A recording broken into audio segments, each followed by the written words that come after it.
Hello guys, I hope you are fantastic there.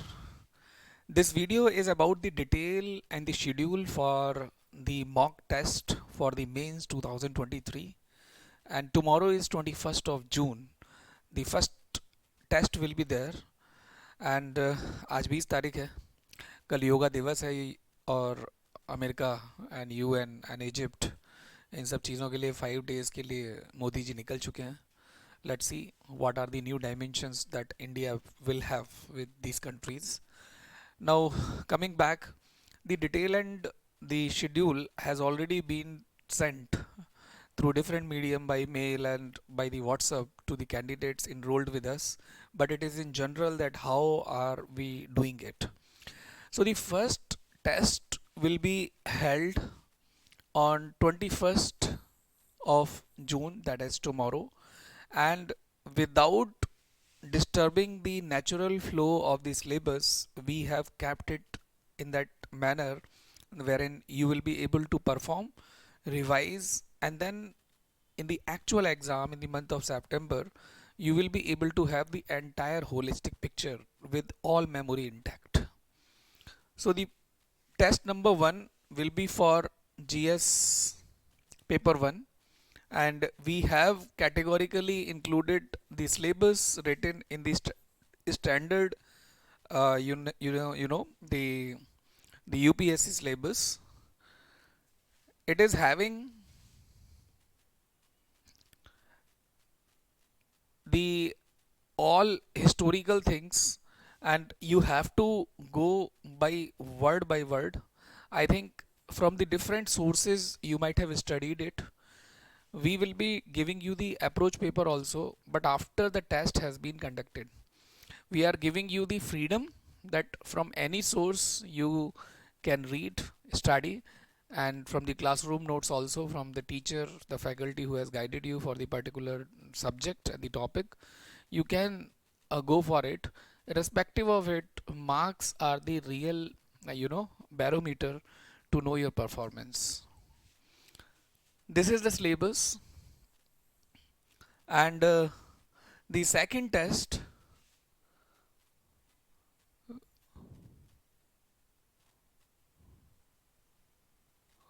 will be having for modern history,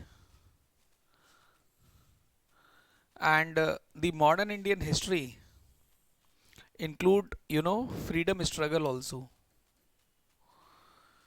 The modern Indian history from the middle of 18th century to the present issues, and the freedom struggle, its various stages, the important contributors, the new books and the opinion, right? What the freedom struggle was and what fighters did.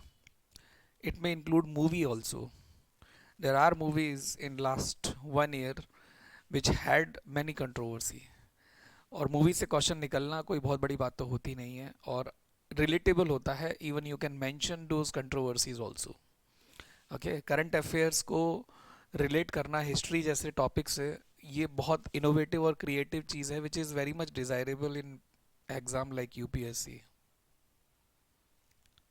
The third one will be for modern Indian history. It is segmental mock test.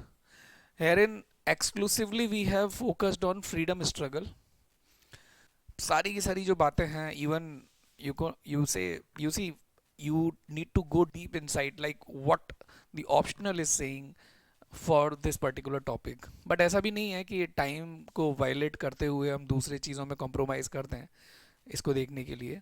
But फिर भी यदि एक दिन भी मिला है तो थोड़ा डीप में जाके देखने में कोई बुराई तो है नहीं. And we are there to take out the juice and essence to present it to you. And then the fourth test will be for Indian society. You see, the Indian society, social justice and social issues, right? These are quite relatable topics. But social justice is part of GS paper 2.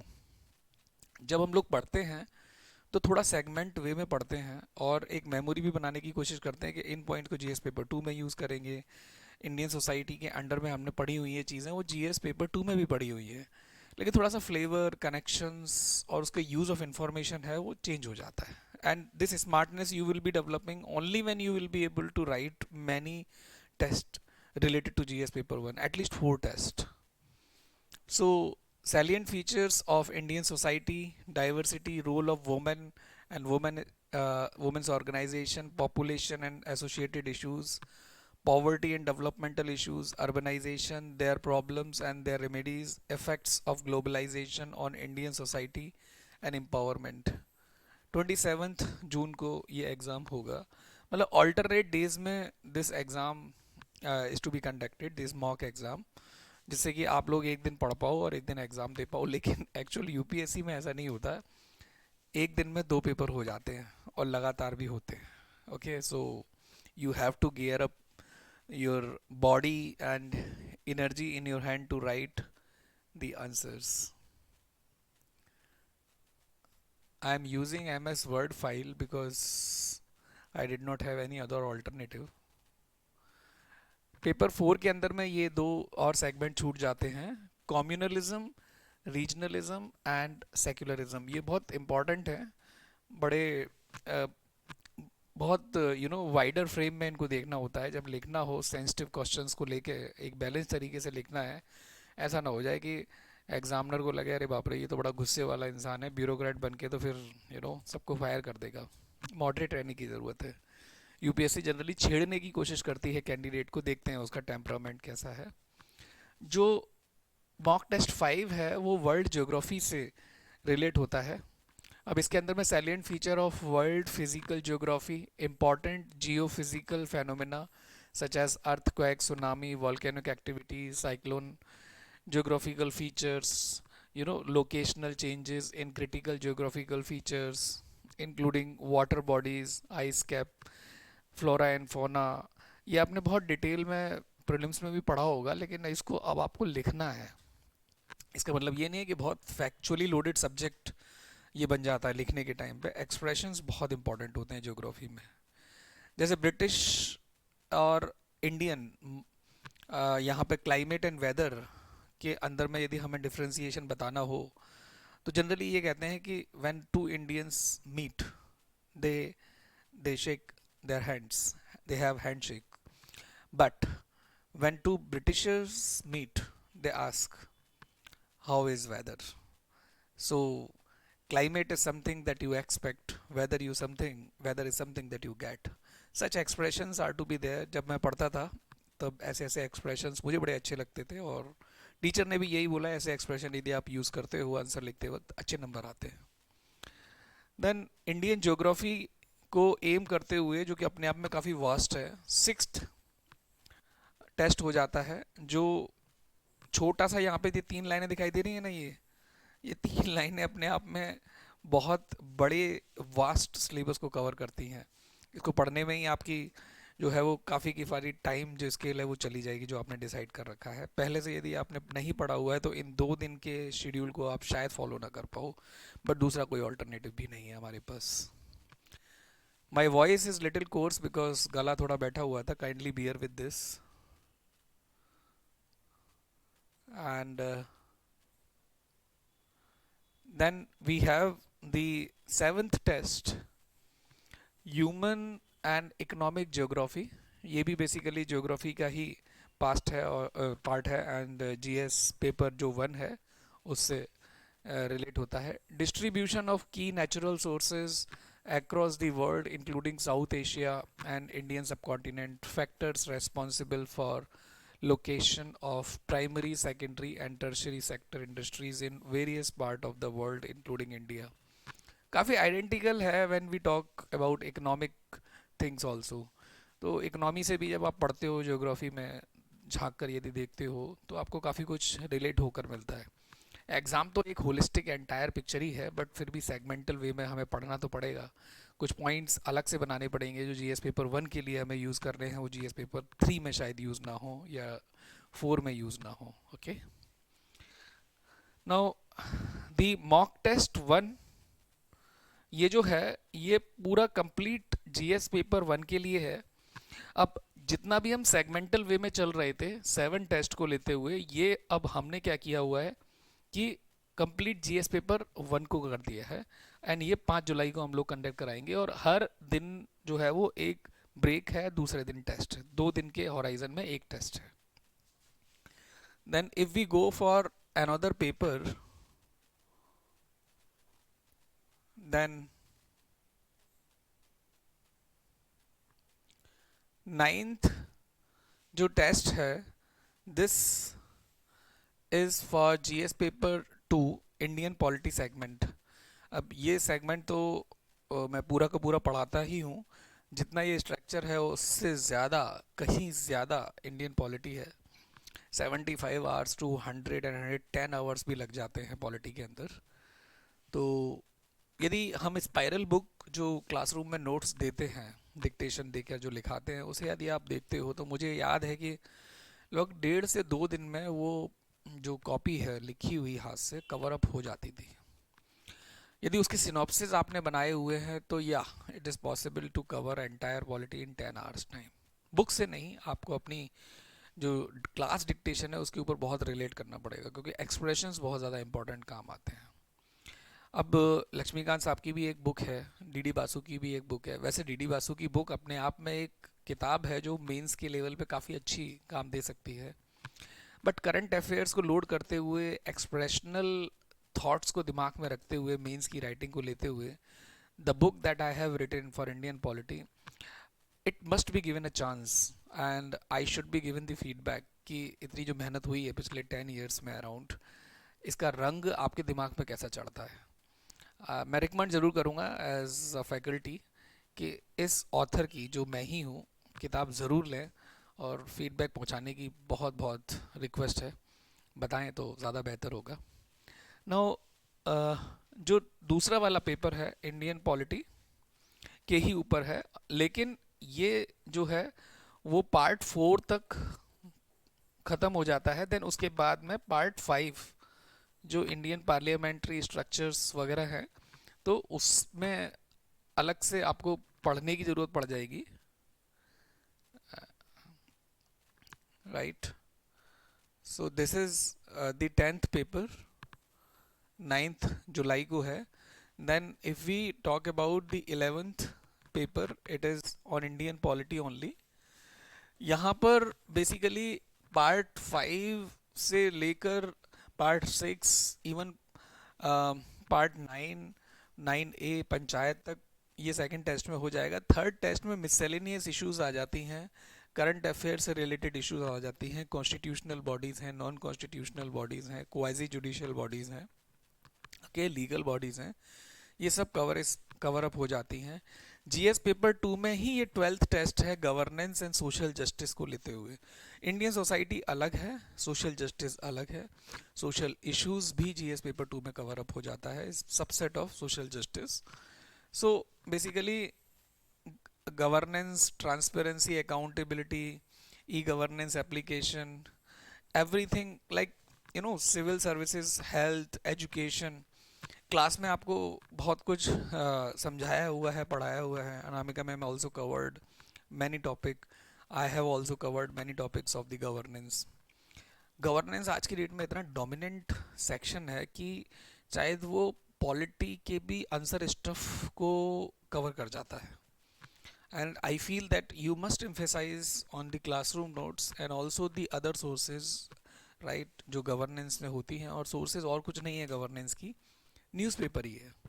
और newspaper भी ऐसा नहीं कि बस आपने रद्दी बना के उसको रख लिया और फिर एक दिन में आप ख़त्म कर रहे हो. No no no, every day you have to read it, you have to make notes out of the editorials especially and the main articles. Then coming to the 13th test, थोड़ा सा आगे पीछे हो रहा है आज, बट कोई बात नहीं. You guys are quite smart and having good patience. Governance and social justice ये दूसरा है. तो इसमें हमने बेसिकली सेगमेंट वही रखे हैं, थोड़ा बहुत ओरिएंटेशन चेंज करने की कोशिश की है कि जो स्टैटिक पोर्शन है जिसको बार बार यूज़ करना है, क्वेश्चन कोई सा भी आए, लेकिन 75% of answer stuff has already been told to you, यदि उसी के ऊपर रिलाई करें तो लिखा जा सकता है. इन टेस्ट को देना बहुत ज़्यादा इम्पॉर्टेंट है, बट टेस्ट के अंदर क्वेश्चन कैसे हैं वो दोबारा यदि आपके सामने आ जाएं मेन में, और आप उसी मेमोरी को यूज़ कर पाओ दोबारा, तो फिर बड़ा अच्छा हो जाता है। ये दो 14th एंड 15th टेस्ट हैं जो 17th एंड 19th जुलाई को होंगे। ये हमने आईआर के ऊपर रखे हुए हैं। आईआर बेसिकली अपने आप में 4 क्वेश्चन, मैक्सिमम 5 क्वेश्चन का सेगमेंट रखता है जीएस पेपर 2 में, बट स्टिल इम्पोर्टेंट बहुत है and you should not skip IR को पढ़ना। लेकिन इतना ज़्यादा भी नहीं कि इतना सारा उसमें होता है, डेली हैपनिंग्स हो रही हैं तो ये भी आएगा वो भी आएगा सब लगता है, लेकिन 4 क्वेश्चन हैं। पढ़ना ज़्यादा ज़रूरी है, लेकिन उसके जो एडिटोरियल्स न्यूज़पेपर में आ रखे हैं वो पढ़ना ज़रूरी है। आर्टिकल्स में बहुत ज़्यादा जानने की ज़रूरत नहीं है, मैगजीन्स में बड़े बड़े जो राइट्सअप्स हैं वो पढ़ने की ज़रूरत नहीं है। एंड कट कॉपी पेस्ट वाला जो सिस्टम है ना, लैपटॉप में इतनी सारी वेबसाइट्स हैं और भर दिया उन्होंने, no no no. Time and energy सबसे बड़ा स्केल है। आपको पता है कि भाई 10 आवर्स का ही ग्राफ है आपके पास, लिखना भी है पढ़ना भी है, तो उसी हिसाब से मैनेज करें। बट आईआर इम्पॉर्टेंट है, बट उतना भी नहीं कि आप कॉम्प्रोमाइज़ कर दें दूसरे पोर्शंस को। 3 या 4 क्वेश्चंस आते हैं आईआर से जीएस पेपर 2 में। ये जो 16th पेपर है mock test 2, complete GS paper 2 का है, और 1 महीने में हम लोग बेसिकली 2 पेपर कवर अप कर लेते हैं। तो 15-15 दिन के होराइजन से चल रहे हैं, और 21 जुलाई को, 21 जून से शुरू हुआ था, 21 जुलाई तक हम जीएस पेपर 2 तक पहुंच जाते हैं। अब जो जीएस पेपर 3 है उसमें एग्रीकल्चर, जो बेसिकली इकोनॉमी का ही एक सबसेट है, ये सारे के सारे जो टॉपिक्स हैं वो निकलते हैं। 23 जुलाई को ये एग्ज़ाम होगा। एंड यदि स्टूडेंट्स की रिक्वेस्ट रही तो हो सकता है कि एक दिन का हम, या फिर उसी दिन में मॉर्निंग के बजाय इवनिंग की शिफ्ट में हम उस टेस्ट को कंडक्ट करें।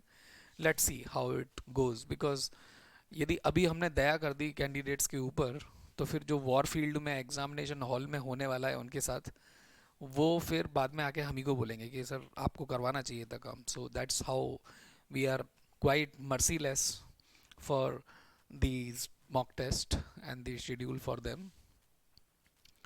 Now if I need to talk about the 18th test, it is for the environment and ecology.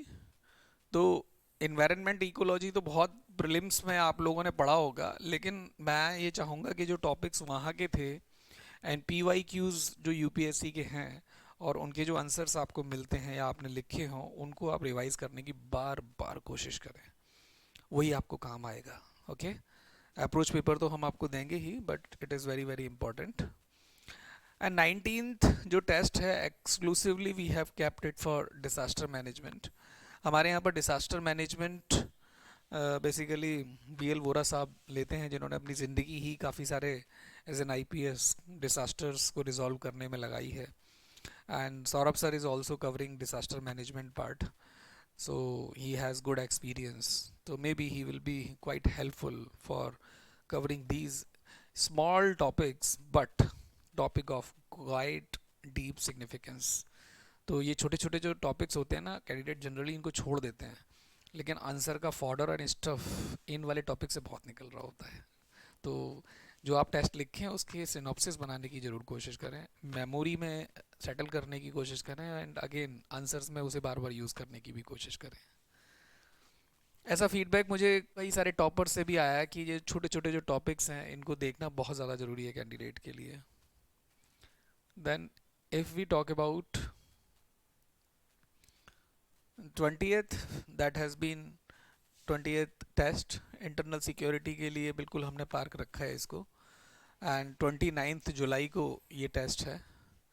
And after that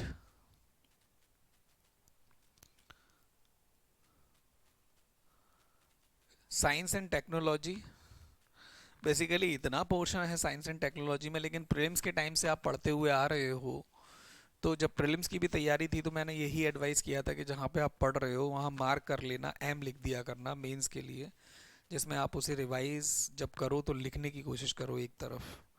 क्योंकि एक तरफ कोई चीज़ लिख जाती है तो फिर याद करने में, उसको रिवाइज करने में बहुत आसान होता है।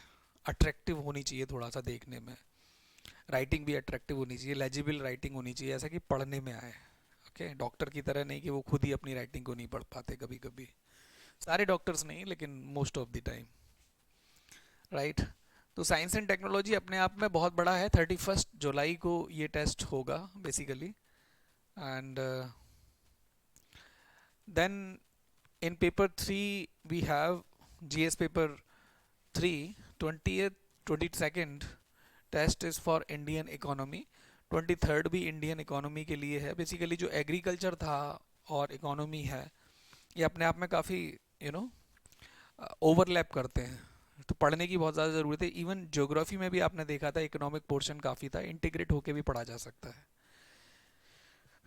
एंड इकोनॉमी के फैकल्टी आपको थोड़ा सा डीप में बताने की कोशिश करेंगे, हम अलग से उनका सेशन करवाएंगे। So maybe before the test GS paper 3 के जो शुरू होते हैं, एक ओरिएंटेशन आपको मिल जाए। We will try for that. Then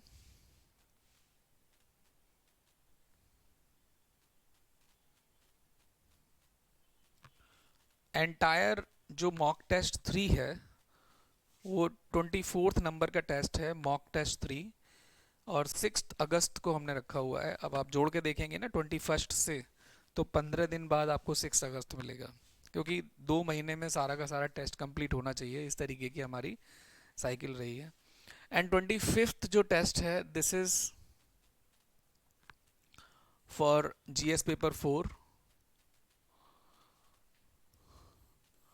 and ethics and human interface, determinants and consequence of ethics, human action, dimensions of ethics, ethics in public and private partnership। इस तरीके के ये सारे टॉपिक्स हैं। क्लासरूम नोट्स आप ज़रूर देखें, मैंने जो आपको लिखाया हुआ है। एंड यदि क्वेश्चंस कुछ बाहर जाता है तो फिर मैं हूँ, और मुझे आप बता सकते हैं कि सर देखो ये क्वेश्चन बाहर जा रहा है, तो फिर उसको उसी से रिलेट करके कैटर करने की कोशिश करेंगे। ऐसा नहीं है कि मैंने क्लास में सब कुछ कराया तो एकदम मैं क्लेम कर लूँ कि बस यूपीएससी के बाद मैं ही सबसे बड़ा गॉड हूँ। No no no, it's not that. As a teacher I am saying कि नहीं है तो कहीं से भी ढूंढ के लेके आऊँगा, और कहीं से ढूंढ के भी नहीं मिला ना, तो फिर आपको आके बताऊँगा कि साथ में मिलके ढूंढने चलते हैं, शायद मिल जाए। सो this is how it is now. 8 अगस्त के बाद में जो नेक्स्ट टेस्ट है,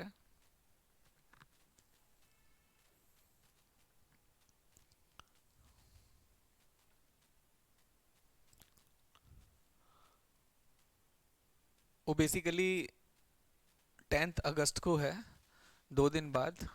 एंड इसमें बचे हुए जो टॉपिक्स हैं, जैसे एटीट्यूड, उसके कंटेंट स्ट्रक्चर फंक्शन के बारे में बात होती है।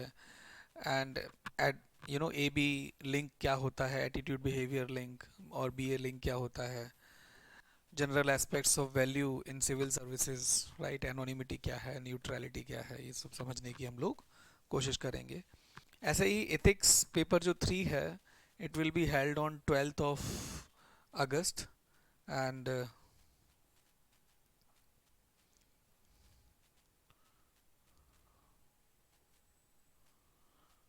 12th of August के बाद में the another paper will be held on 28th, ethics paper 4। ये बेसिकली एक क्लोज एंड कोर है। एंड इसके बारे में हमने स्कॉलर की सीरीज़ भी चलाई हुई है, जो काफ़ी नए स्कॉलर्स हैं, स्पेशली वो स्कॉलर जिसके बारे में लोग अक्सर कर इथिक्स के पॉइंट ऑफ व्यू से नहीं पढ़ते हैं, वो मैंने कवर किया है। मतलब एरिस्टोटल, सॉक्रेट्स को पहले न कवर करके मैंने Potter Stewart, Savitri Bai Phule, Warren Buffett, right, इन सब लोगों के बारे में बात करने की कोशिश की है। स्टिल थोड़े बहुत स्कॉलर्स रहते हैं, जैसे मैक्स वेबर है, दलाई लामा है। In a week time I will be bringing them. Okay, so 14th अगस्त देश आज़ाद होने वाला है। ठीक है, तो यहाँ तक की गाड़ी जब पहुँचती है, फिर हम लोग आते हैं थोड़ा सा और आगे। And this is now the rest of the thing, जहाँ पर ये टेस्ट बारी बारी से हैं। 29th mock test complete GS ethics का जो पेपर है, पेपर 4, वो होगा। फिर हम लोगों ने ऐसे को फिलोसॉफिकल थीमेटिक ऐसे पेपर एंड फिर उसके बाद में पेपर 1 2 3 4 लगातार रखा हुआ है। बट टाइम वही है कि हमने एक दिन का टाइम ज़रूर बीच में रखा हुआ है, क्योंकि प्रिपरेशन ज़रूरी है। ऐसा नहीं है कि आपको एकदम दौड़ा ही दें हम लोग। एंड उसके बाद में राउंड अप सेशंस में क्या होता है कि जितने हमने टेस्ट कराए हुए हैं, हमारी कोशिश ये है कि जिस दिन आपका पेपर है उस दिन आपको यदि रिवाइज करना है तो 3 घंटे में आप जितना लिख सकते हो, आप कुछ एक पॉइंट सेग्रीगेट करके कंप्लीट कर लो। एंड देन जब आप क्वेश्चन कोई सा भी देखो तो इतने सारे पॉइंट्स हैं आपके पास, वो पॉइंट सफिशिएंट हो जाएं आपके किसी भी क्वेश्चन की डिमांड को पूरा करने के लिए। सिनॉप्सिस नहीं होंगे, एक राइट अप ही होगा जिसको एकदम फिसलते हुए तरीके से पढ़ते हुए जाएं, मज़ा भी आए, कोई बहुत ज़्यादा स्ट्रेस भी फील ना हो। This is our science that we are trying कि कैंडिडेट के पास ऐसी मेमोरी दी जाए कि आंसर कुछ भी, सॉरी क्वेश्चन कुछ भी हो, आंसर का जो स्टफ है वो हमारे ही बेसिकली एसेंस जो 3 घंटे में कवर अप हो सकता है उससे निकले। सो इसी एम में हम लोगों ने इस राउंड अप सेशंस को रखा हुआ है। एंड 7 सितंबर के बाद यदि हम देखें तो लास्ट में 11 सितंबर को आकर जो ऐसे पेपर का राउंड अप है हम एंड कर लेते हैं, और फिर उसके बाद शुरू होती है कहानी आपके डाउट्स की या जो भी एक्स्ट्रा हेल्प्स हैं उन सब चीज़ों की। एंड हर टेस्ट के बाद में हर कैंडिडेट के साथ में हमारे मेंटर्स जो एक्सक्लूसिव फैकल्टी हैं, बहुत ज़्यादा यदि हमें केस वीक लग रहा है तो हम कोशिश करते हैं कि उसमें थोड़ा सा बूस्टर लगा के थोड़ा परफॉर्मेंस को ऊपर ले जाने की कोशिश करें। इस एग्ज़ाम का और मेंस का एक ही मर्म है कि लिखना है, लिखना है और लिखना है। ये वही साइकिल है, बचपन वाली कलम जो आज की डेट में आपके हाथ में है कि गिरे थे, हाथ पैर फूटे थे, खून भी निकला था, लेकिन बहुत शौक था साइकिल चलाने का। कितनी बार गिरे, कितनी बार गिरे, लेकिन फिर सीख ही गए। फिर ऐसा दिन भी आया कि हाथ छोड़ के चलाना साइकिल सीख गए, उसके ऊपर खड़े होके चलाना सीख गए। ऐसे ही कलम का सिपाही आप बन गए तो फिर कलम आपको इस तरीके से रखेगी कि इतना मजबूत बना देगी कि आपके सारे बाइसेप्स और ट्राइसेप्स केवल और केवल इस कलाई में और इस कलम में होंगे। यही है एडमिनिस्ट्रेशन की ज़िंदगी। तो इन्हीं शब्दों के साथ और इस डिटेल एंड शेड्यूल को देने के बाद मैं इस वीडियो को यहीं पर समाप्त करता हूँ। टिल नेक्स्ट वीडियो, जय हिंद।